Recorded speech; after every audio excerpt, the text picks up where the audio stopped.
Pumasok siya sa bakuran na suot ang isang asul na jumpsuit na may bahid ng grasa at sa isang iglap siya ang naging sentro ng panlilibak.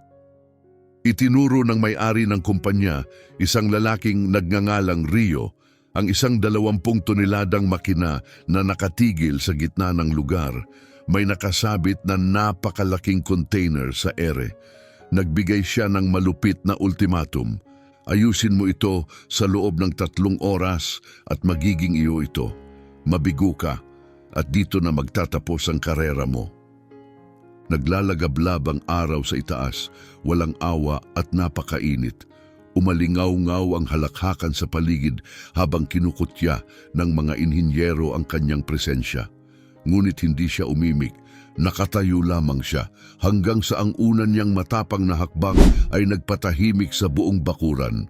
Balikan natin ang sandaling iyon, isang nakapapasong umaga ng Enero sa Lorna, Espiritu Santo, kung saan ang aspalto ay kumikislap na tila natutunaw. Doon dumating si Lucia Graviano, 26 na taong gulang pa lamang, sakay ng isang kupas na 2015 Ford Ranger. Ipinarada niya ito sa mismong labas ng naglalakihang tarangkahan ng Navarro Port Logistics, isa sa pinakamalalaking kumpanya ng container transport sa estado. Bumaba si Lucia mula sa truck na suot ang isang luma at maruming coverall na may bahid ng grasa. Nakatali ang kanyang buhok sa isang simpleng ponytail. Sa kanyang kamay, may hawak siyang isang kupas at gusot na folder. Kitang-kitang maraming pinagdaanan. Sa loob nito ay mga sertipiko at isang liham ng rekomendasyon na hindi niya akalaing kakailanganin pa niya. Mabilis ang tibok ng kanyang puso, hindi dahil sa kaba, kundi dahil sa takot ng isang taong isinugal ang lahat ng walang planong reserba. Ngunit hindi nagsimula ang kwento ni Lucia noong umagang iyon. Nagsimula ito nung 8 taong gulang pa lamang siya. Ang kanyang ama, si Fernando Graviano, ay nagtatrabaho sa pantalan ng Lorna bilang crane operator. Mahigit 3 dekada niyang inialay ang buhay sa pagkokontrol ng mga dambuhalang makinang nagbubuhat at naglilipat ng mga container na parang laruan lamang. Si Lucia naman, palihim siyang pumapasok sa mga kabina ng crane tuwing night shift ng ama, nabibighani sa bawat tunog, bawat galaw, bawat switch at lever. Doon, napapalibutan ng naglalakihang tambak ng kargamento. Nabuo kay Lucia ang isang malalim, halos likas na ugnayan sa mabibigat na makina. Habang lumalaki siya, ikinagulat ng kanyang simpleng pamilya sa Barangay Jardim Camburi nang makakuha siya ng full scholarship sa edad na 18 upang mag-aral ng mechanical engineering sa UFES. Karamihan ay hindi inakalang ang batang mas gusto ang langis ng makina kaysa mga aklat ay makararating ng ganun kalayo. Ngunit narating niya at higit pa ang kanyang thesis sa universidad tungkol sa pagpapabuti ng hydraulic systems ng reach stackers ay nakakuha ng atensyon ng Kalmar Industries, isang kumpanyang Swedish na pandaigdigang leader sa port equipment. Kinuha nila siya agad pagkatapos ng pagtatapos at dinala sa Sweden. Sa loob ng 4 na taon, si Lucia ang nag-iisang Brazilian at isa sa iilang kababaihan sa elite development team ng Kalmar. Tumulong siya sa paglikha ng mahahalagang pagpapahusay para sa modelong DRG 400 at 50, nakipagtulungan sa pinakamahusay na mga inhinyero sa Europa, kumita ng maayos at namuhay sa isang buhay na dati ipinapangarap lamang niya. Isipin mo iyon, isang babaeng mula sa komunidad ng manggagawa, nagdidisenyo ng mga makinang ginagamit sa mga pantalan sa buong mundo. Ngunit 6 na buwan ang nakalipas, nagbago ang lahat. Na-stroke ang kanyang ama at naiwan itong bahagyang paralisado. Hindi nagdalawang isip si Lucia. Isinuko niya ang lahat, ang kanyang trabaho, ang tahanan niya sa Europa, ang kinabukasan niya roon upang bumalik sa Brazil. Dahil ang pamilya ay hindi isang bagay na tinatawaran. Ngayon, habang unti-unting nauubos ang kanyang ipon at patuloy na tumataas ang gastusin sa gamutan ng ama, kinailangan ni Lucia ng trabaho agad. Kahit anong trabaho sa industriya ng pantalan ay papatusin niya. Pagpasok niya sa malamig at modernong lobby ng Navarro Logistics, inaasahan niyang may sasalubong mula sa Human Resources. Ngunit laking gulat niya nang ang mismong may-ari ng kumpanya, si Hector Navarro, ang humarap sa kanya. Siya ay 52 taong gulang, kayumanggi sa araw, malapad ang balikat at may tindig ng isang lalaking nagsimula sa wala at ipinagmamalaki iyon. Tinatayang nagkakahalaga ng 100 at 40 milyon ang kanyang yaman, biyudo sa loob ng isang dekada matapos ang isang trahedyang aksidente sa sasakyan. Naging malamig at matigas ang kanyang pagkatao. Pinunan niya ang emosyonal na kawalan ng kontrol, pera at pagpapakita ng kapangyarihan. Ang kanyang opisina na may marmol na sahig ay tanaw ang abalang container yard at kasing lamig ng freezer. Pagpasok ni Lucia, halos hindi man lang niya tiningnan ang resume. Sinuri niya si Lucia mula ulo hanggang paa, napansin ang maruming jumpsuit at napangisi ng may pangungutya. Pumunta ka sa interview ng mekaniko na ganyan ang suot? Panunuya niya. Akala ko nandito ka para sa posisyon ng tagalinis. Sinundan yon ng halakhakan mula sa 2 manager sa silid. Uminit ang mukha ni Lucia, ngunit nanatiling mahinahon ang kanyang boses. Ipinaliwanag niyang kagagaling lamang niya sa isang freelance na trabaho, nag-aayos ng stacker para lang magkapera. Sumandal si Hector sa kanyang leather chair na kahalukip-kip. Makinig ka, sabi niya, milyon-milyong halaga ng makina ang hinahawakan namin dito. Kalmar stackers, 16 na toneladang Hyster forklifts, Liebherr cranes. Hindi mga maliit na kariton sa supermarket na sanay hawakan ng mga babae. Pinili ang kanyang mga salita upang saktan, kahit kumukulo ang galit ni Lucia na natili siyang kalmado. Tahimik niyang binanggit ang kanyang karanasan sa Kalmar sa Sweden, umaasang magbabago ang isip ni Hector. Tumawa ito ng malakas at may pangungutya. Oo nga, at ako ang hari ng Norway, sabi niya. Tingnan mo, iha, nirerespeto ko ang pagsisikap mo, pero para sa mga lalaki ang trabahong ito, mabigat. Alam mo naman siguro. Bago pa makasagot si Lucia, biglang pumasok ang isang manager, halatang balisa. Mr. Navarro, may malubha tayong problema.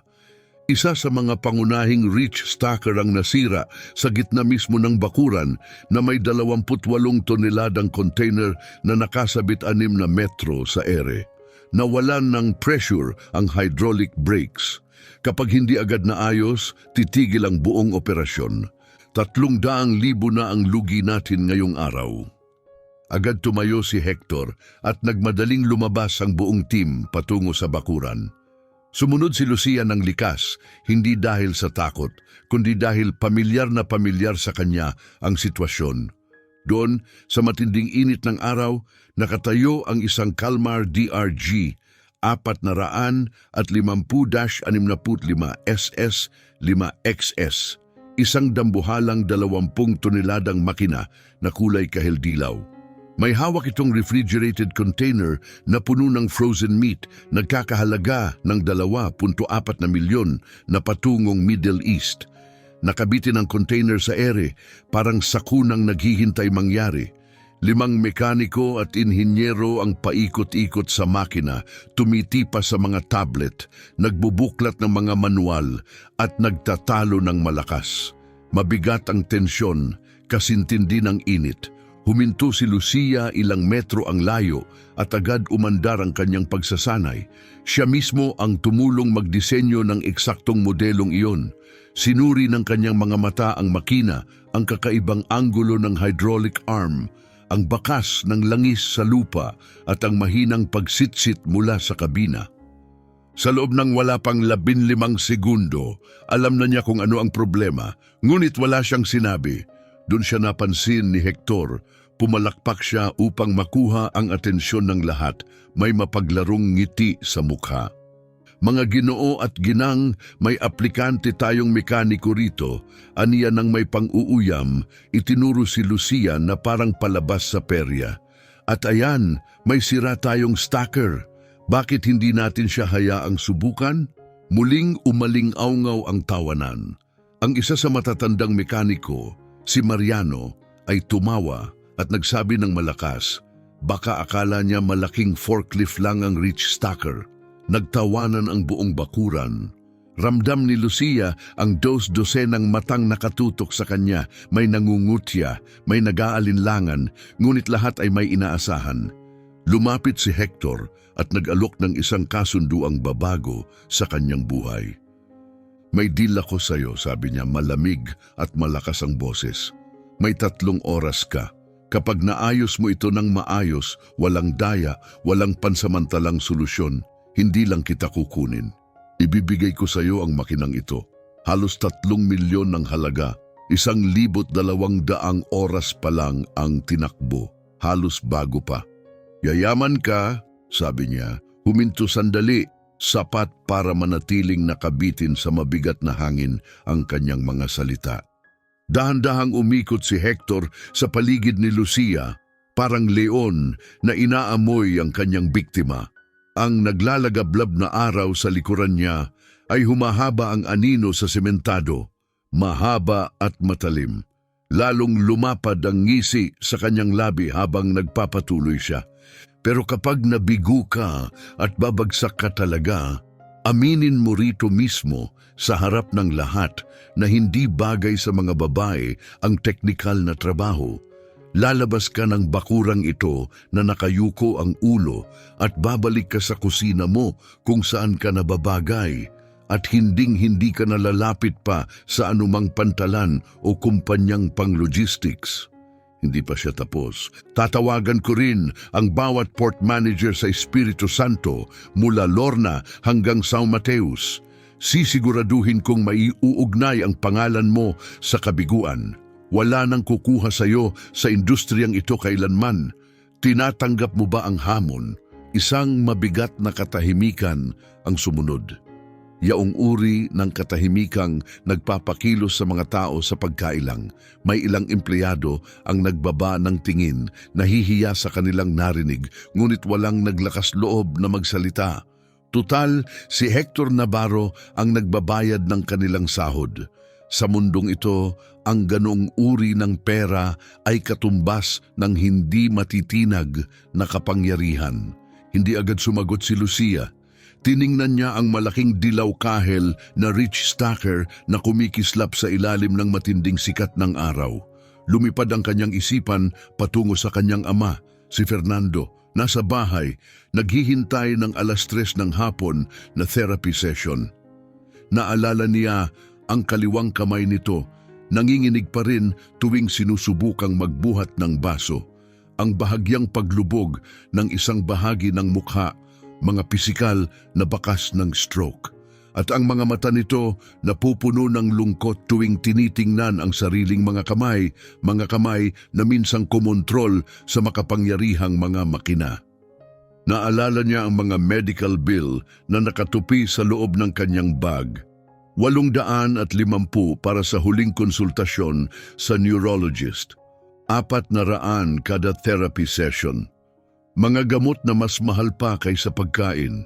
Halos ubos na ang perang dinala niya mula Sweden. Wala pang 15,000 ang natitira. Marahil tatagal ng 3 buwan, 4 kung magtitipid siya ng todo.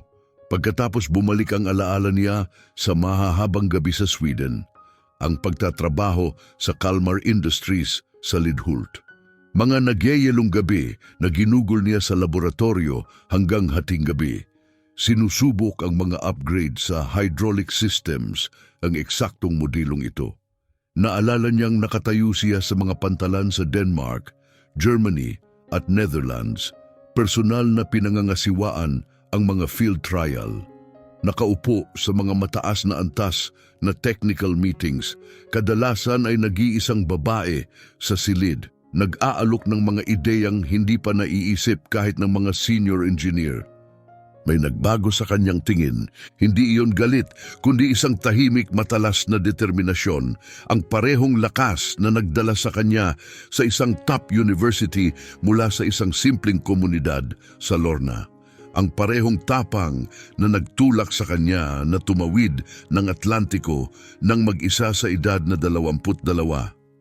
Ang parehong katapatan na nagbalik sa kanya sa tahanan nang higit siyang kailangan ng kanyang ama.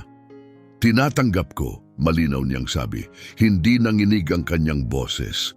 Tinaga nito ang init at ingay na parang talim ng kutsilyo. Inalis niya ang tali ng buhok at muling itinali ang kanyang ponytail, isang simple ngunit may saysay na kilos na mas malakas pa sa salita. Handa na siyang magtrabaho. Pero kakailanganin ko ng 3 bagay, dagdag niya. Buong access sa makina, ang inyong industrial toolbox at manatili ang lahat ng hindi bababa sa 10 metro ang layo. Kaligtasan muna. Napahalakhak si Hector, malakas at mapagmataas.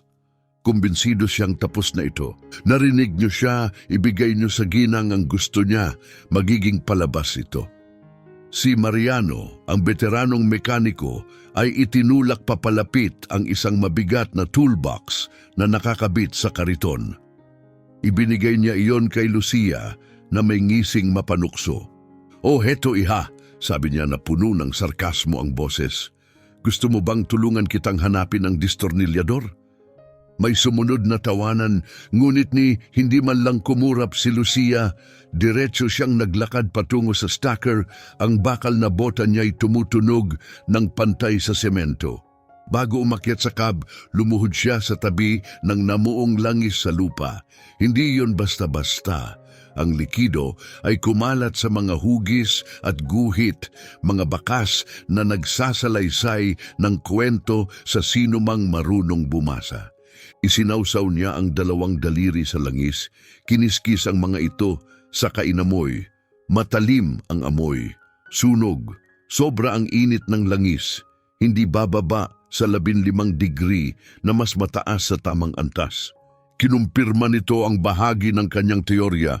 Umakyat si Lucia sa gilid na hagdan, 8 baitang na bakal na sapat ang init upang makapasong kahit may guwantes. Hindi siya bumagal. Pagpasok sa cab, umupo siya sa upuan ng operator. Halatang nakaayos yon para sa mas matangkad, marahil nasa 6 na piye at 1 pulgada. Ngunit wala siyang inadjust.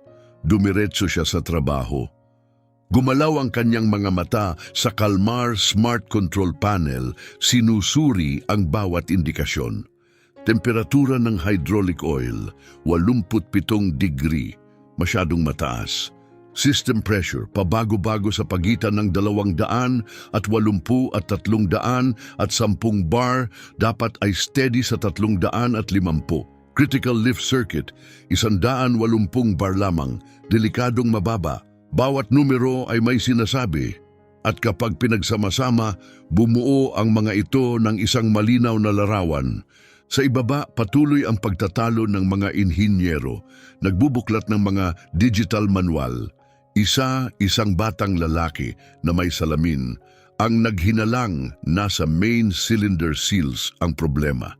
Ang isa pa, mas matanda at kalbo, ay iginiit na control system ang sira. Pareho silang mali. Walang sinabi si Lucia, kailangan niyang makasiguro bago kumilos. Lumipas ang 15 minuto. Wala pa siyang hinahawakang kahit isang kasangkapan. Nagmamasid lamang, nagsusuri, nag-iisip, naging balisa ang ilan sa mga manggagawa, nagbulong-bulungan sila. Ano ba ang ginagawa niya? Sumulyap si Hector sa kanyang makinang Rolex, isang submariner na nagkakahalaga ng 85,000 reais. At sinigurong nakita yon ng lahat. 15 minuto na at hindi pa man lang siya nagsisimula, sabi niya na may pangungutya. Malamang hinahanap pa niya kung nasaan ang makina. May ilang pabulong na tawa, ngunit hindi mula kay Mariano. Masinsin niyang pinagmamasdan si Lucia. Sa halos 3 dekada sa industriyang ito, alam niya ang kaibahan ng pakitang tao at tunay na eksperto. Ang paraan ng pag-aaral niya sa langis, kung paano niya sinusuri ang bawat datos, hindi iyon hula-hula. Sa wakas, bumaba si Lucia mula sa cab. Diretso siyang naglakad patungo sa kanang bahagi ng makina kung saan matatagpuan ang pangunahing hydraulic system. Walang pag-aalinlangan, inabot niya ang isang tiyak na kasangkapan mula sa toolbox. Isang Milwaukee M18 fuel impact wrench. Sa mabilis at sanay na galaw, sinimulan niyang tanggalin ang 12 bolt na humahawak sa side access panel. Ang bawat bolt ay hinigpitan sa eksaktong 47 Newton meters. Hindi na niya kailangang suriin. Siya mismo ang nagsulat ng numerong iyon sa assembly manual noon sa Sweden. Kumikilos ang kanyang mga kamay ng may kumpiyansa, ginagabayan ng muscle memory at karanasan. Nang matanggal ang panel, maingat niya itong inilapag sa tabi, inilantad ang loob ng hydraulic system. Lumapit ang mga inhinyero, umaasang may makikitang halatang sira. Isang bitak na tubo, pumutok na hose, anumang dramatiko. Ngunit maayos ang lahat, walang tagas, walang sirang piyesa, isang malinis na kompartimento lamang. Nakunot ang noo ng batang inhinyero. Mukhang wala namang problema, sabi niya. Baka nga electronics ang sira. Hindi na tinag si Lucia, alam na alam niya kung saan titingin. Ipinasok niya ang kamay sa masikip na espasyo. Ang kanyang mas maliliit na kamay ay kasya kung saan hindi kakasya ang karamihan. Mula sa kanyang backpack, kumuha siya ng maliit na LED flashlight at itinapat iyon sa loob. Itinuon niya ang ilaw sa isang tiyak na bahagi, isang balbula na tinulungan niyang i-redesign 2 taon na ang nakalipas, ang Parker D1FP, Proportional Directional Valve. Mas para sa sarili kaysa sa mga tao sa paligid, marahang sambit ni Lucia. Part code 334-1-1047. May intermittent fault ang solenoid coil. Kaya tuloy-tuloy ang pagbagsak ng lift pressure. Huminto siya sandali, saka lumingon kay Mariano nang may tahimik ngunit eksaktong kumpiyansa. Hindi ito nangyari ng isang gabi lang, sabi niya. Malamang nagsimula ang problema mga 3 linggo na ang nakalipas. Napansin niyo bang medyo bumagal ang pag-angat, di ba? Siguro kalahating segundo o kahit isang buong segundo mula sa pagpindot sa kontrol hanggang sa talagang gumalaw ang makina? Namuti ang mukha ni Mariano. Narinig na niya ang eksaktong reklamong iyon. Mahigit 2 linggo pa lang ang nakaraan, 3 magkaibang operator ang nagsabi ng pareho na parang mabagal at tamad ang pag-angat. Noon, binaliwala lang iyon ni Mariano, iniisip na normal na pagkasira lang dahil sa paggamit. Iyong tagas ng langis sa lupa, pagpapatuloy ni Lucia, mas may bigat na ngayon ang boses at puno ng autoridad. Hindi yan ang sanhi ng problema. Resulta, yan. Pinipilit ng sira na valve ang hydraulic system na magtrabaho ng mas mabigat kaysa dapat. Dahil doon, umiinit ng sobra ang langis at napapagod ang mga seal ng main cylinder. Kung pinalitan nyo lang ang seals, gaya ng malamang balak nyo, babagsak ulit ang system sa loob ng 2 araw, baka 3. Tumayo siya, pinunasan ng kamay gamit ang basahan at tinitigan si Hector ng diretso sa mata. At may isa pa, kapag bumaba pa ang system pressure ng 40 bar, na mangyayari sa loob ng susunod na 25 minuto kung walang gagawin, tuluyang bibitaw ang emergency brake. Ang container na yan sa itaas, 28 tonelada, babagsak yan mula sa 6 na metrong taas. Huminto siya, hinayaan munang lumubog ang bigat ng sinabi. At pag bumagsak yan, titilapon pakaliwa ang buong makina. Sino mang tao o sasakyan sa loob ng 8 metro, madudurog, 3 mamamatay, hindi bababa, posibleng 4. Ganap ang katahimikang sumunod. Pati ang malayong ugong ng pantalan ay parang nawala. Walang gumalaw. At si Hector, hindi na siya nakangiti. Paano mo nalalaman ang lahat ng yan? Tanong ng batang inhinyero, may pagdududa ang boses niya, pero may halong paghanga. Hindi sumagot si Lucia. Sa halip kinuha niya ang isang matibay na Dell Latitude laptop mula sa toolbox. Mukha itong dumaan na sa maraming construction site. Ikinabit niya ito sa CAN bus diagnostic port ng stacker sa ilalim ng chassis. Mabilis na tumakbo ang kanyang mga daliri sa keyboard. Naglalagay ng mga command na walang saysay sa mga nanonood. In-access niya ang onboard control software gamit ang restricted level na Kalmar password KLM-ENG-L 42847, isang login code na para lamang sa mga senior engineer. Humingi ang system ng pangalawang biometric confirmation. Huminto si Lucia sandali. Pagkatapos, idiniin niya ang kanang hinlalaki sa scanner. Access granted. Welcome back, Engineer Graviano. Lumipat sa English ang screen. Napuno ng error codes ang display at bawat isa ay kumpirmasyon ng kanyang pagsusuri. Fault PZL 741, proportional valve failure. Circuit 2A overheating over the last 17 days. Progressive pressure loss, recorded and logged. Nanlamig ang mas matandang inhinyero habang nagbabasa sa likod ng balikat niya. Diyos ko, bulong niya, tama siya. Paano siya nagkaroon ng ganyang access? Ngunit kumikilos na si Lucia, ang sumunod niyang ginawa ay nagpatahimik sa lahat gamit ang emergency override ng system, isang nakatagong feature na hindi nakadokumento sa karaniwang manual. Sinimulan niyang i-reroute ang hydraulic pressure mula sa main system papunta sa auxiliary stabilization circuits. Sunod-sunod ang tapik ng kanyang mga daliri sa mga komplikadong sequence, maingat na ipinapamahagi ang load ng kalkulado. Hindi ito palabas, hindi ito daya. Ito'y malalim na kaalamang command level, isang bagay na tanging taong tumulong magdisenyo ng makina ang kayang subukan. Sa dashboard ng makina, nagsimulang umakyat ang pressure readings.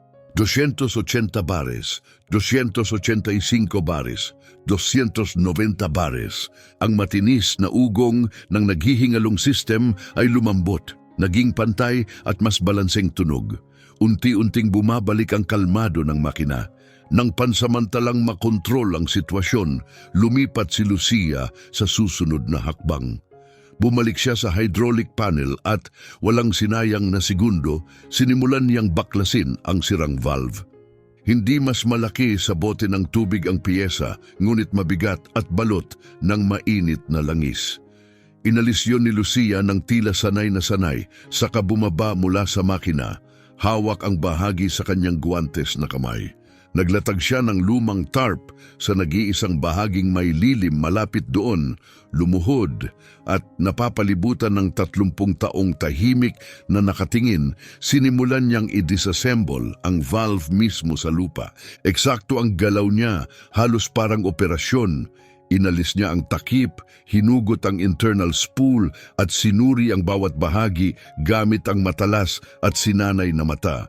At doon niya nakita, ang electromagnetic coil sa base ay sunog, bahagyang natunaw, halatang may bakas ng sobrang init. Ito, sabi niya, itinaas ang maliit na piyesa para makita ni Mariano. Sira ang electrical resistance, sobrang init ang takbo at nawawala ang magnetic force, kaya pabago-bago at hindi pantay ang response sa pag-angat. Lumuhod si Mariano sa tabi niya, tinutukan ng sira. Kahit siya, mapagduda at tradisyonal, hindi na maikakaila ang nakikita. At ngayon, tanong niya, ang ganyang piyesa galing pa yan Europa, 15 araw ang hintay kung swerte. Sa unang pagkakataon noong araw na iyon, ngumiti si Lucia. Hindi kung kaya kong mag-improvise. Tumayo siya at tumungo sa bodega. Sumunod si Hector at kalahati ng mga nanonood, mausisa at hindi sigurado.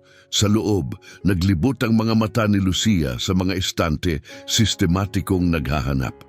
Ito, sabi niya, kinuha ang isang maalikabok na lumang kahon. Rexroth 4W6 valve. Hindi pareho ang system, pero ang coil specs ay mga 74% compatible. Bumalik sila sa tarp, binuksan ni Lucia ang pangalawang valve at sinimulan niyang kunin ang coil nito. Habang nababahiran ng langis ang kanyang mga braso hanggang siko, mahinahon niyang ipinaliwanag. Hindi ito shortcut, ito ang adaptive engineering. Ang kapalit na coil may resistance na 24 na ohms. Ang original ay 25. Nominal current ay 0.9 na amps imbes na 0.5 at magnetic force ay 45 newtons, 3 lang ang kulang kumpara sa original. Hindi ideal sa pangmatagalan pero gagana ito ng hindi bababa sa 200 working hours. Sapat na sapat iyon habang hinihintay ang tamang piyesa. Tumingin siya ng diretsyo sa mga inhinyerong nakapaligid sa kanya. At bago pa may magtanong, oo, alam na alam ko ang ginagawa ko. Dinisenyo ko ang redundancy features ng system na ito para payagan ang mga field repair na tulad dito sa mga critical na emerhensya. Eksaktong 2 oras at 40 minuto matapos tanggapin ang hamon, natapos ni Lucia ang muling pagbuo ng valve gamit ang improvised coil. Dobling sinuri ang bawat seal, hinigpitan ang bawat bolt sa tamang torke, walang minadali, walang nilaktawan. Pinunasan niya ang mga kamay gamit ang basang-basa sa langis, halos wala ng silbi at umakyat muli sa cab. Sa loob nakakabinging init, amoy metal at makina ang hangin, pero kumikilos si Lucia ng tahimik at eksakto. Inayos niya ang upuan, sinilip ang side mirrors at ikinabit ang seatbelt. Malinis at kumpiyansa ang bawat galaw.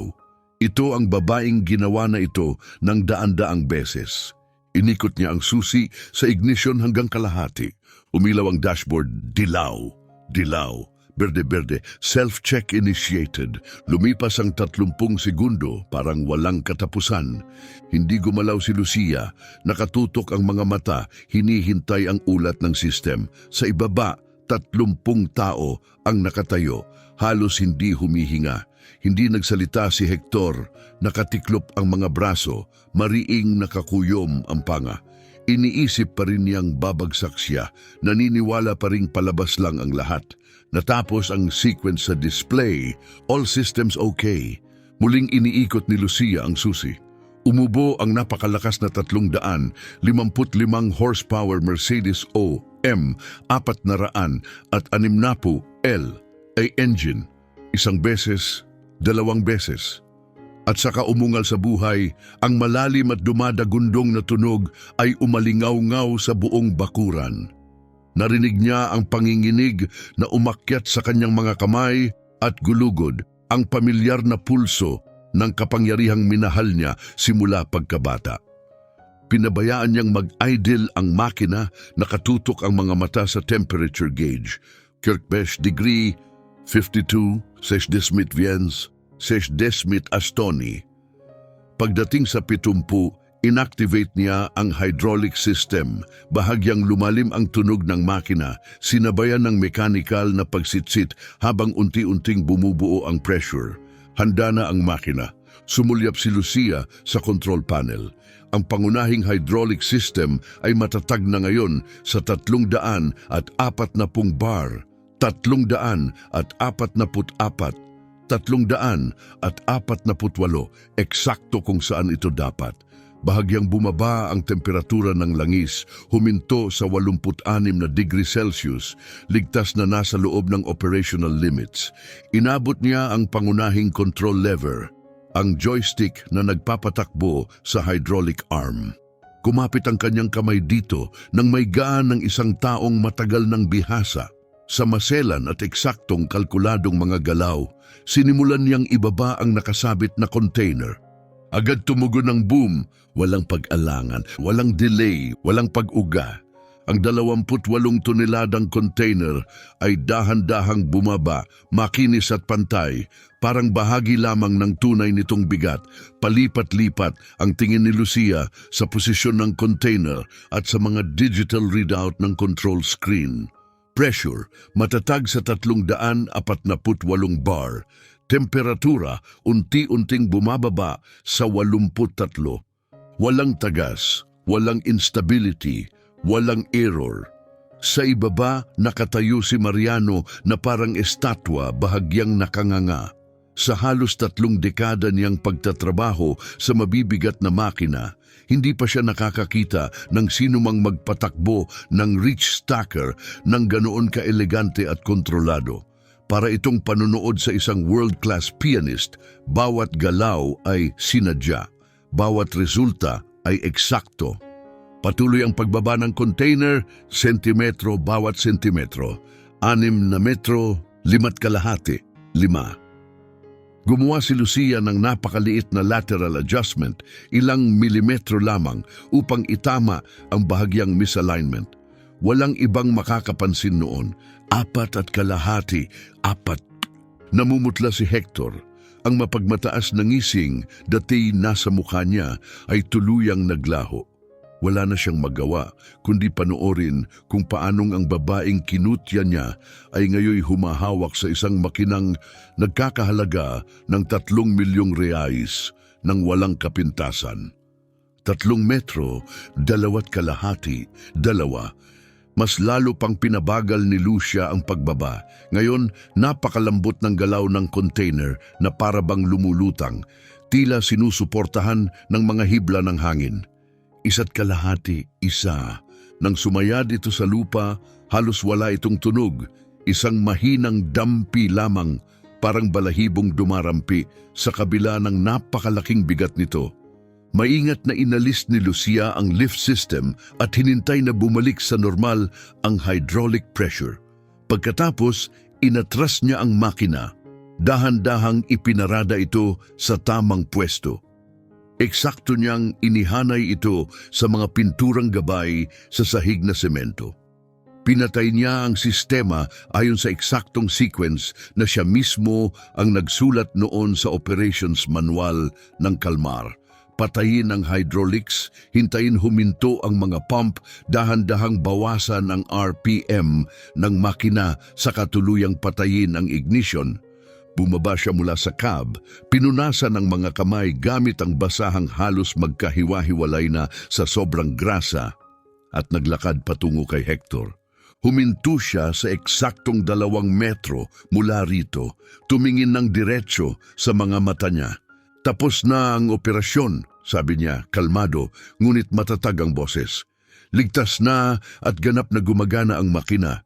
Iminumungkahi kong palitan ang main valve sa loob ng 15 araw at magsagawa ng kumpletong overhaul ng cooling system sa loob ng 1 buwan. Dagdag pa niya at tungkol sa kasunduan natin, inaasahan kong handa na ang mga papeles ng paglipat ng pagmamay-ari ng makina pagsapit ng Biyernes. Tinangka ni Hector na sumagot, binuka niya ang bibig, ngunit walang lumabas na salita.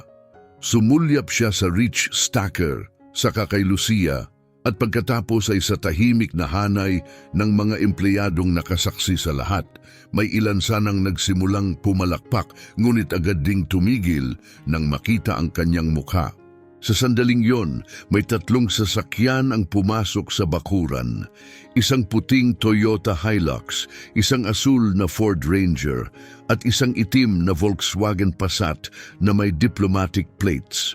Huminto ang mga sasakyan malapit sa grupo. Mula sa Passat, bumaba ang 2 lalaking pormal ang suot, gray na tailored suit, lubhang hindi bagay sa init at dumi ng pantalan. Ang mas matanda sa 2, matangkad, blonde, nasa kalagitnaan ng 50 taong gulang at halatang Scandinavian, ay may dalang leather folder at tablet. Mabilis siyang naglakad patungo sa grupo at kapansin-pansin agad ang banyagang accent nang magsalita siya.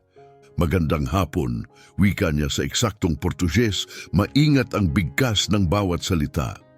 Ako si Lars Lang, Technical Supervisor ng Kalmar Industries sa South America.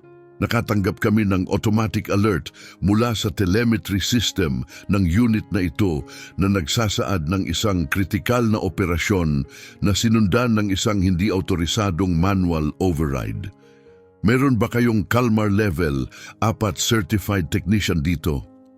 Binuka ni Hector ang bibig, halatang may balak imbentuhin. Ngunit biglang lumapit si Lucia. "Hi Lars," sabi niya. Agad lumipat sa tuloy-tuloy na English na may bahagyang Swedish accent na ikinagulat ng lahat. "Hindi ko inasahang makikita ka rito. Ako ang humawak sa intervention. Pasensya na at hindi ko agad na abisuhan ng technical team. Emergency kasi!"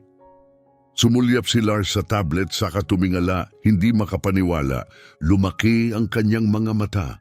Napatigil siya ng 3 buong segundo habang pinoproseso ang nakikita. "Lucia?" tanong niya, gulat na gulat.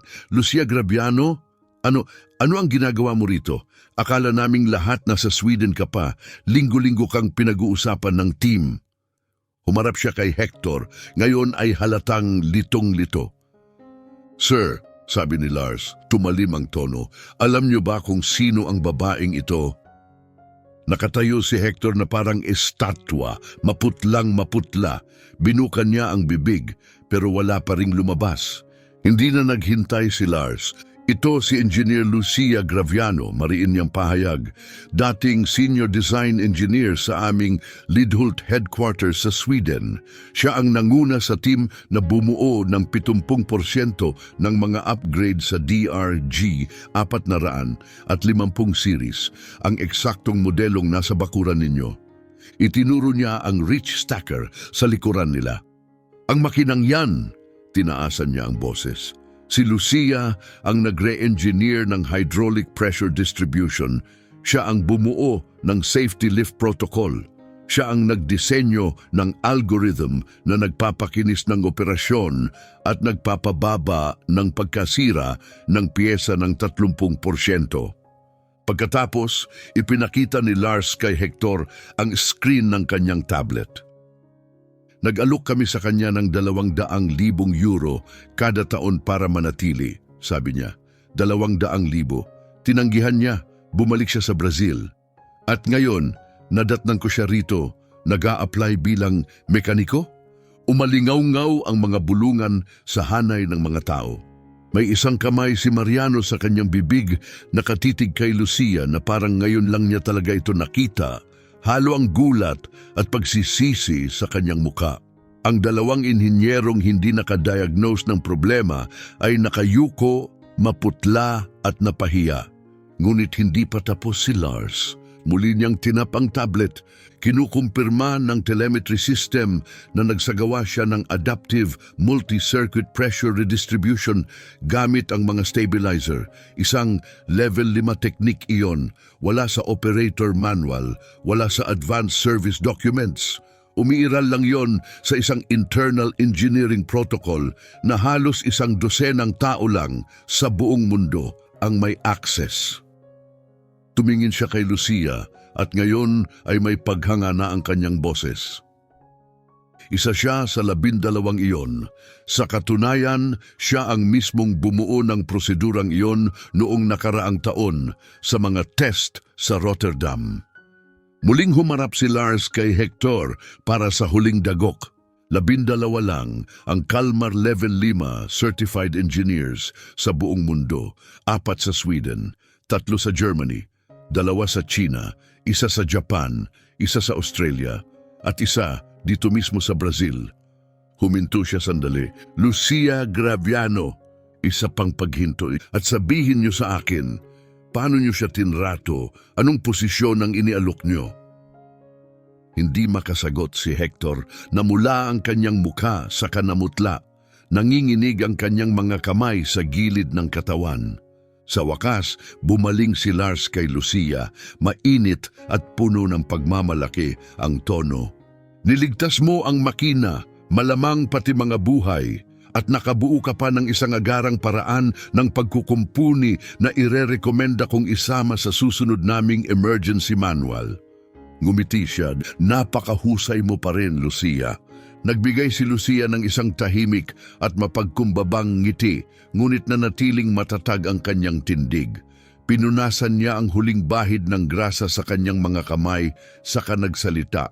Ang kanyang boses ay kalmado ngunit matalim, hinihiwa ang makapal na tensyon sa hangin. "Kung ganon, Mr. Navarro," sabi niya, "tungkol sa pustahan natin." Lahat ng mata ay bumaling kay Hector. Ilang oras lang ang nakalipas, matayog siyang nakatayo. Puno ng kayabangan, ang lalaking namumuno sa isang kumpanyang nagkakahalaga ng 100 at 40 milyong reais at kumutya sa isang babaeng may maruming damit panggawa. Ngayon, mukha siyang isang taong ganap na gumuho. May agad na naglagay ng plastik na upuan sa likuran niya at halos bumagsak siya rito na para bang inubos ng bigat ng sandaling iyon ang lakas ng kanyang mga binti. Inilubog niya ang mukha sa kanyang mga kamay. Bagsak ang mga balikat, nanginginig ang buong katawan. At saka, may nangyaring hindi inaasahan ng sinuman. Umiyak si Hector Navarro. Hindi iyon tahimik na pagluha o maingat na singhot, kundi malalalim, hilaw na hagulgol na yumanig sa kanya. Ang uri ng iyak na bumabasag sa mga pader at pagmamataas na itinayo sa loob ng maraming taon. Tumulo ang luha sa pagitan ng kanyang mga daliri at tumama sa sementong may bahid ng langis sa ibaba. Isa akong tanga, bulong niya paos at basag ang boses. Isang ganap na tanga. Halos sirain ko ang karera ng pinakakwalipikadong taong pumasok sa mga tarangkahang ito. Ano ba ang iniisip ko? Diyos ko, ano ba ang ginagawa ko? Tumingin siya kay Lucia. Namumula at namamaga ang kanyang mga mata, ngunit puno ng masakit na katapatan. Pumunta ka rito para maghanap ng trabaho. Halatang desperado ka. Nakita ko iyon sa mga mata mo at binalewala ko iyon. Ginawa kong isang malupit na palabas ang iyong paghihirap. Dahil lang sa, Dahil babae ka? Dahil marumi ang suot mo? Ano bang kabuluhan noon? Bakit ko inakalang may saysay iyon? Si Mariano, na kumutya kay Lucia kanina, ay tahimik na lumapit at inilagay ang kamay sa balikat ni Hector. Magaspang ang kanyang boses sa damdamin. Boss, mula nang pumanaw si Donna Flavia 10 taon na ang nakalipas, unti-unti kang nagsara. Sa amin, sa lahat, nakita naming lahat iyon. Baka ito ang kailangan mo para magising. Dahan-dahang tumayo si Hector, pinunasan ang mukha gamit ang likod ng kamay. Bawat hakbang niya patungo kay Lucia ay tila may bigat na 1 tonelada. Huminto siya ilang hakbang ang layo, hindi naglakas loob na lumapit dahil sa respeto o marahil hiya. May utang akong paghingi ng tawad sa iyo, sabi niya, halatang nanginginig pa rin. Pero alam kong hindi iyon sapat, ni hindi man lang malapit. Ikaw ang nanalo sa pustahan, iyo ang makina. Huminto siya sandali upang magpakatatag. Ipapahanda ko agad ang mga papeles at kung isa sa alang-alang mo gusto kitang alukin ng posisyon dito, triple ng orihinal kong iniisip, 45,000 reais kada buwan bilang aming technical director. Lumunok siya, unti-unting tumitibay ang boses at lampas sa sweldo at mga makina. Gusto kong matuto. Kailangan kong matuto. Gusto kong makita ang mga tao kung sino talaga sila, hindi batay sa suot nila o itsura o sa pagkiling na matagal ko nang dala.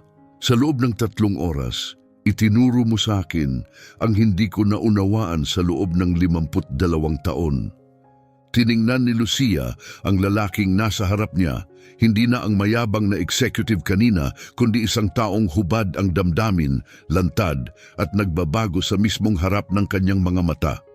Nakilala niya ang sakit na iyon, ang parehong sakit na nakita niya sa kanyang ama matapos ang stroke, ang pagkadismaya sa nanginginig na mga kamay, ang dalamhati sa katahimikan. Nakita rin niya ang sarili sa sakit ng pag-iwan sa Sweden, sa mga pangarap upang alagaan ang pamilya. Hindi lamang si Hector isang makapangyarihang lalaking may malamig na puso. Isa siyang taong binasag ng lungkot na gumamit ng kontrol at yaman bilang panangga sa kawalan na hindi niya kayang punan. Huminga ng malalim si Lucia, dama ang bigat ng sandali. Tumingin siya sa 30 manggagawang nakasaksi sa lahat.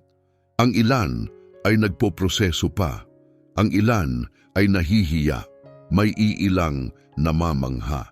Mr. Navarro, sabi niya, kalmado ngunit matatag, tatanggapin ko ang trabaho, pero ayaw ko ang makina. Kumurap si Hector, nagulat, pero ang pustahan, nanalo ka, karapatan mo yon. Alam ko, sagot ni Lucia, pero hindi ko kailangan ang makinang nagkakahalaga ng 2.8 milyong reais. Ang kailangan ko ay kunin ninyo ang halagang iyon at ilaan sa isang adhikain. Lilikha ako ng isang bagay na tatawaging Fernando Graviano Technical Training Fund, ipinangalan sa aking ama. Huminto siya sandali, inaayos ang kanyang mga iniisip. Magbibigay ang pondong ito ng libreng pagsasanay para sa mga kababaihang kapos sa kita mula sa Espiritu Santo. Tuturuan namin sila ng mekanika, welding, port logistics, lahat. Magbibigay kami ng buong scholarship, sertipikasyon at mga kagamitang kailangan nila. Patutunayan naming walang kasarian ang talento, na ang husay at hilig ay hindi tinutukoy ng kita, damit o kung saan ka ipinanganak. Tiningnan niya si Hector ng diretso, at hindi ka lang magpopondo nito, makikipagtulungan ka sa akin, nasa silid-aralan ka, makikilala mo ang bawat estudyante, maririnig mo ang kanilang mga kwento, at matututo ka, hindi lang na mali ka, kundi kung bakit ka naging mali. Makapal ang katahimikan, siksik sa damdamin, pinunasan ni Hector ang huling luha, tumayo ng tuwid sa isang bagong paraan, hindi dahil sa pagmamataas, kundi dahil sa layunin. Tapos, sabi niya, walang pag-aalinlangan, at dodoblehin ko ang halaga, 5.6 na milyon, ibebenta ko ang aking yate, nangangalikabok lang naman iyon sa marina, at idadagdag ko ang pera sa pondo. Aabot yun sa 8.8 milyong reais. Iyan ang pinakamaliit na magagawa ko. Iniabot niya ang kamay. Sa pagkakataong ito, walang yabang sa kilos, tanging malalim at tapat na paggalang. Inabot yun ni Lucia at kinamayan siya. Hindi yun basta pakikipagkamay, isa iyong panata. Isang kasunduang nabuo sa pagitan ng dalawang taong sa pinakamasamang mga kalagayan ay piniling magbago sa halip na masira. Si Lars lang, na tahimik na nanood sa lahat, ay lumapit. Lucia, gusto ring makibahagi ng kalmar sa pagsisikap na ito, sabi niya. Magdodonate kami ng 3 rich stacker, ganap na gumagana para sa pagsasanay. Bawat isa ay nagkakahalaga ng mahigit 1.2 milyong euro. Binuksan niya ang folder at kumuha ng formal na dokumento. At may higit pa, lumilikha ang kalmar ng bagong posisyon bilang Senior Technical Representative dito sa Brazil. Remote-based, maaari kang manatili sa Lorna at ipagpatuloy ang pag-aalaga sa iyong ama. Sweldo, 180,000 euro kada taon. Bukod pa ang benepisyo, ikaw ang mangunguna sa aming technical support sa buong South America, magsasanay ng mga team, bubuo ng mga lokal na solusyon. Sa unang pagkakataon sa araw na iyon, nakaramdam si Lucia ng pagkabara sa lalamunan at nanlalabo ang kanyang mga mata. Naalala niya ang mesa sa kusina na puno ng medical bills, ang mga gabing walang tulog, ang mga buwang puno ng pag-aalala. At ngayon, nagbago ang lahat. Tinatanggap ko, bulong niya, nanginginig ang boses. Tinatanggap ko ang lahat, ang posisyon dito, ang papel sa kalmar, at nangangako ako, ibibigay ko ang lahat ng kaya ko upang maisakatuparan ang proyektong ito. Isang pares ng palakpak ang nagsimula, si Mariano iyon. Sumunod ang isa pa at isa pa. Sa loob ng ilang segundo, sumabog ang buong bakuran sa palakpakan. Malakas, totoo at puno ng damdamin. Hindi formal, hindi pilit. Iyon ay paggalang. Lumapit si Mariano kay Lucia, inalis ang kanyang kupas na sombrero. Miss, Dr. Lucia, panimula niya, nanginginig ang boses, may utang din akong paghingi ng tawad sa iyo. Ang sinabi ko kanina, mali iyon. May 2 akong anak na babae. 24 ang isa, 19 ang isa pa. Palagi kong sinasabi sa kanila na hindi lugar ng mga babae ang mekanika. Pinayuhan ko silang mag-aral ng nursing or negosyo. Huminto siya upang punasan ang mga mata. Pero ngayon, Ipinakita mo sa akin na tinuruan ko silang pigilan ang sarili nila. Ang bunso ko, si Christina, mahilig talaga siya sa mga kotse. Nung bata pa siya, oras-oras siyang nasa talyer kasama ko. Pero pinigilan ko siya. Sinabi kong marumi, masyadong mahirap, hindi para sa mga babae. Tumingin siya kay Lucia, puno ng pagsisisi at bahid ng pag-asa. Nag-aaral siya ngayon para maging guro, pero alam kong hindi iyon ang tunay niyang gusto. Pumasok si Hector sa training center at huminto, gaya ng palagi niyang ginagawa sa mismong pasukan. Tumingala siya sa karatula. Fernando Graviano Women's Technical Training Center. Napapangiti siya tuwing nakikita iyon, hindi na bilang simbolo ng kawanggawa, kundi ng katarungan. Pumasok siya at nakita si Lucia malapit sa pangunahing workbench, sinusuri ang maintenance schedule kasama ang 3 estudyante. Tumingala si Lucia, ngumiti at binati siya ng magalang na tango. "Magandang umaga, Director," sabi niya, may bahagyang biro sa formalidad. Ngumisi si Hector. "Magandang umaga, boss." Dahil alam ng lahat sa sentro ang totoo, si Lucia Graviano ay hindi lamang technical director. Siya ang puso at kaluluwa ng kilusan. Ginawa niya ang isang sandali ng kahihiyan bilang simula ng isang revolusyon. Kumuha si Hector ng isang tasa ng itim na kape sa staff area, walang assistant, walang VIP treatment. Personal niyang binabati ang mga estudyante, madalas humihinto upang magtanong tungkol sa kanilang pag-unlad, pamilya o mga pangarap. Hindi na lamang siya sponsor, isa na siyang mentor. Sa isang sulok, si Christina, ang bunso ni Mariano, ay nagtatrabaho sa isang Hister forklift kasama ang 2 niyang kaklase. 2 buwan pa lamang niya sa pagsasanay, ngunit malinaw na ang kanyang galing. Nagretiro na si Mariano sa full-time na trabaho, ngunit voluntaryo na siyang tumutulong tuwing Biyernes sa sentro. Buong pagmamalaki niyang sinasabi, "Ang anak ko na ang nagtuturo sa akin ngayon." Sa back office, may dingding na puno ng mga larawan, mga retrato ng bawat babaeng nagtapos kasama kung nasaan na sila ngayon. Vail, Petrobras, mga port terminal sa buong Brazil at may isa pang nagtatrabaho na ngayon sa pasilidad ng Kalmar sa Hamburg, Germany. Ang dingding ay tinawag na Askevieram Depois, ang mga sumunod. Madalas huminto si Lucia sa dingding na iyon sa pagtatapos ng kanyang araw, namamangha sa kung gaano karaming buhay ang nabago ng isang desisyon, isang sandali ng tapang. Ang hapon ng Enero, ang matinding init, ang nakasabit na container, ang panunuya at pagdududa ay naging alamat. Pinag-uusapan iyon ng mga estudyante na parang isang mito. Ngunit para kay Lucia, hindi ito tungkol sa kaluwalhatian o paghihiganti. Ito ay tungkol sa layunin. Araw-araw na pumapasok siya sa mga pintuan ng sentro, ginagawa niya iyon hindi lamang para sa sarili, kundi para sa bawat babaeng sinabihang hindi siya sapat ang lakas, talino o halaga. Siya ang patunay na hindi nagbabago ang mundo sa paghihintay. Nagbabago ito kapag may naglakas loob na tumindig at baguhin ang mga alituntunin. Hindi na bumalik si Lucia sa Sweden, bagamat nanatili siyang kinatawan ng Kalmar sa South America. Nasa Espiritu Santo na ang lahat ng kailangan niya, isang misyon, isang koponan, isang amang gumaling, at isang hinaharap na hindi na nakabatay sa pag-survive, kundi sa kapangyarihan, epekto at pamana. At kaya ang kwento ni Lucia Graviano, na minsang tinanggihan dahil sa maruming jumpsuit, ay naging mas malaki pa kaysa sa kanyang inaakala. Dumating siya noon na naghahanap ng trabaho. Sa halip, binago niya ang isang buong industriya. Ganap na nagbago si Hector. Ang mapait at matigas na lalaking minsang humiya kay Lucia ay wala na. Sa kanyang lugar ay isang taong mapagkumbaba, maalalahanin at tunay na nakatuon sa pagbabago. "Magandang umaga sa inyong lahat," sabi ni Hector nang pumasok siya sa sentro.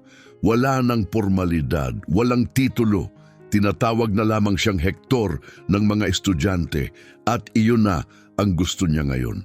Magandang umaga, Hector, sabay-sabay na tugon ng mga babae. Lumapit siya kay Lucia na abala sa certification schedule sa kanyang tablet. Galing ako sa isang meeting, sabi niya, halatang masaya. Kasama na ang CSN at ArcelorMittal. Nag-aambag sila ng 23 milyon sa pondo at bawat kumpanya ay kukuha ng tig-10 graduate sa sandaling ma-certify sila. Tumango si Lucia kontento. Napakagandang balita niyan. Masisimulan natin ang ika-4 na batch ng mas maaga. Malapit doon, nakatayo si Mariano kasama ang kanyang anak na si Cristina, isa na ngayong 2 taong estudyante.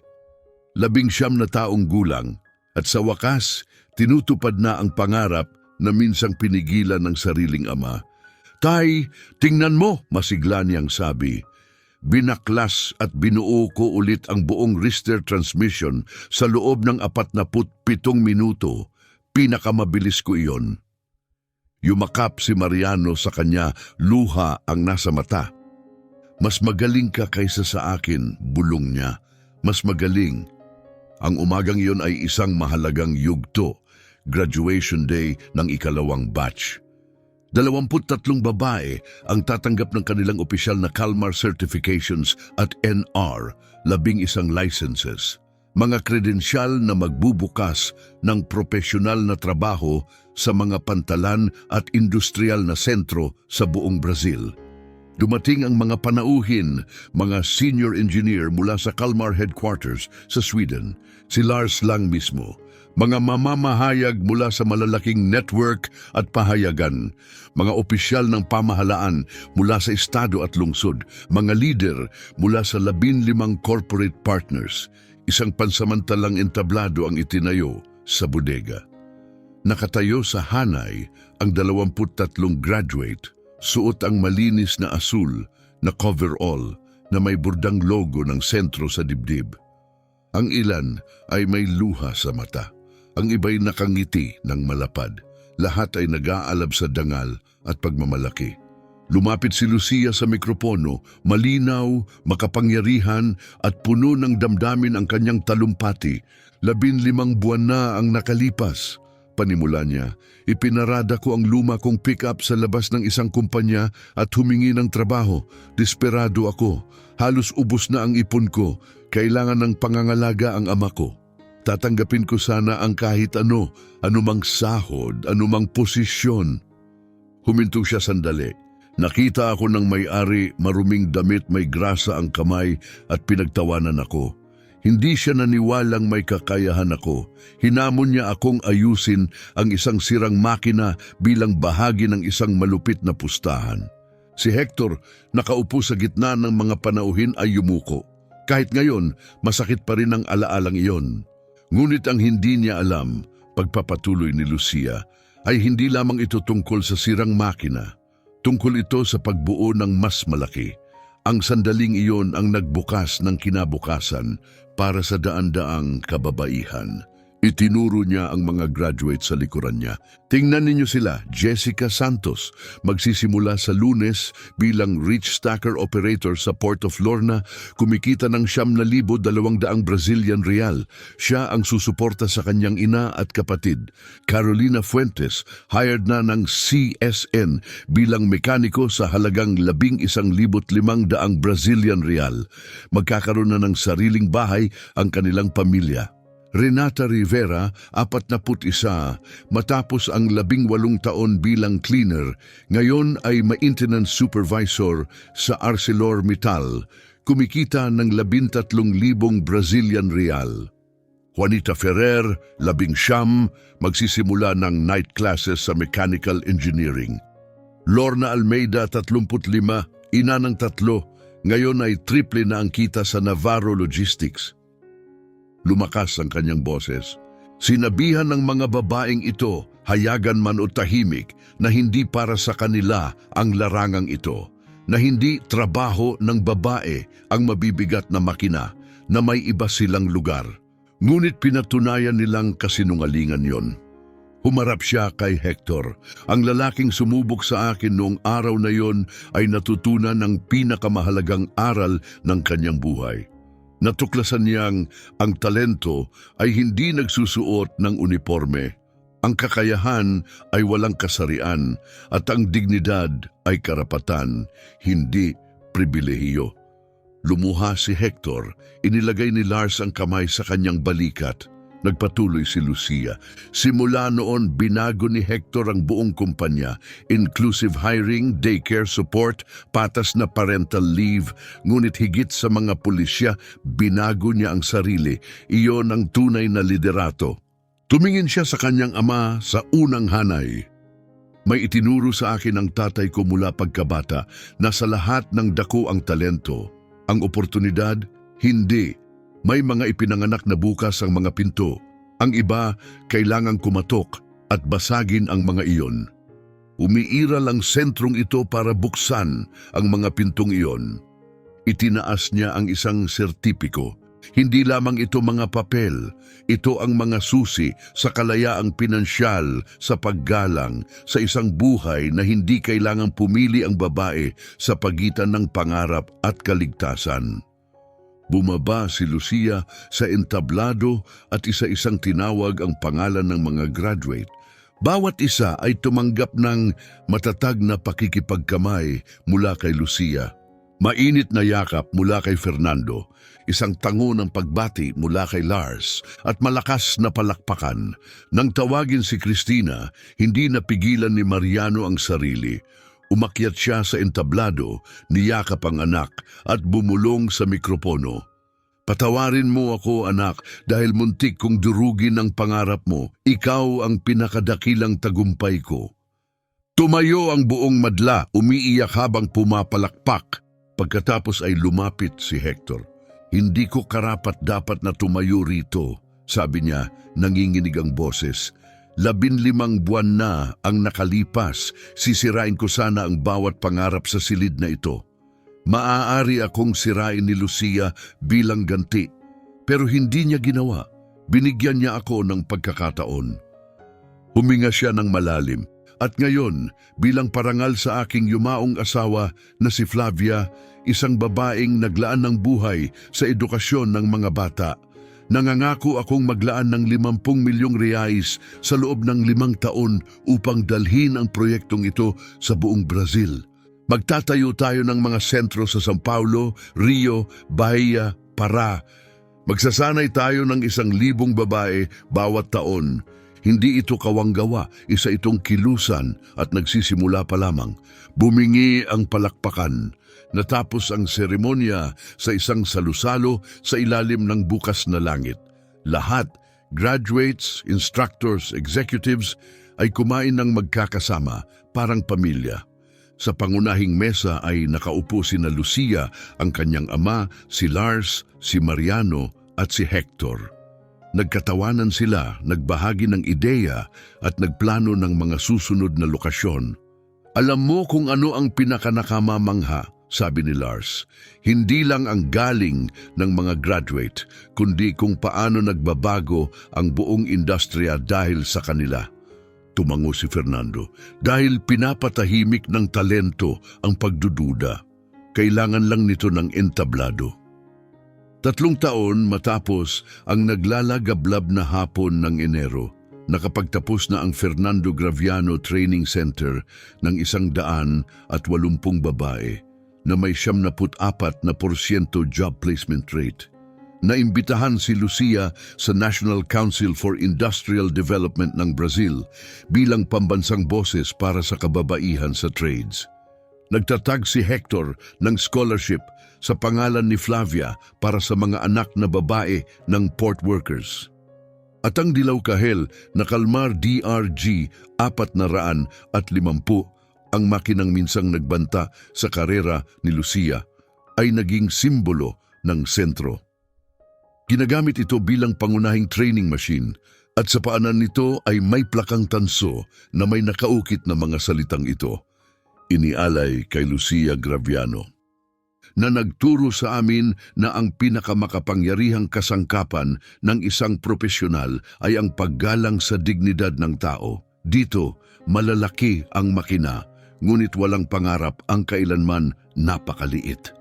Isinulat ni Hector Navarro, araw-araw na dumaraan si Lucia sa plaka at araw-araw itong nagpapaalala sa kanya at sa lahat na ang sakit ay maaaring maging lakas, ang hiya ay maaaring maging pagbabago at ang isang kilos ng tapang ay kayang magsindi ng kadena ng transformasyon.